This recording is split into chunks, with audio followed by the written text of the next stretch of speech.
fait d'extraordinaire nos ancêtres le 18 novembre 1803. Petit, assieds-toi là. Laisse-moi te raconter ce jour où le ciel a tremblé et la terre a chanté, quand nos ancêtres ont écrit avec leur sang et leur courage la plus belle page de l'histoire.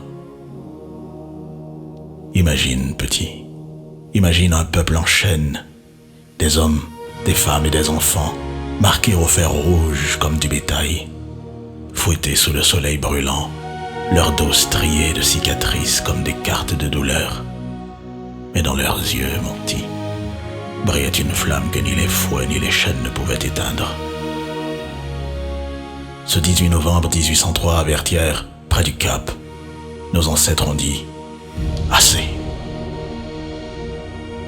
Ils étaient face aux soldats de Napoléon, l'empereur qui conquérait l'Europe entière, qui faisait trembler les rois. Il avait envoyé 33 000 hommes pour remettre nos pères dans les fers, pour écraser leur soif de liberté. Mais petit, il y avait Dessalines.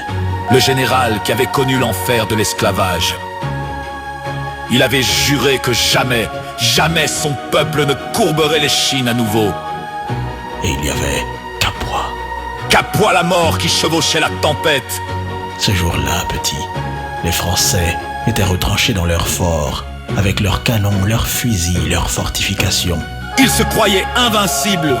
Mais Capois chargeait, encore et encore, 3 fois, 4 fois. Les boulets sifflaient comme la mort, les balles pleuvaient comme l'orage. Son cheval s'effondre, tué par un boulet.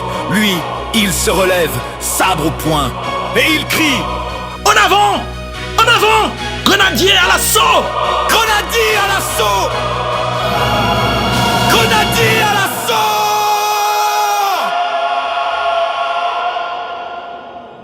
Ce n'est pas une légende, mon petit. C'est une tranche de notre histoire. L'histoire de ton pays. Et tu as pour devoir, petit, de la raconter à ton tour demain. C'est l'unique prix à payer pour cet héritage.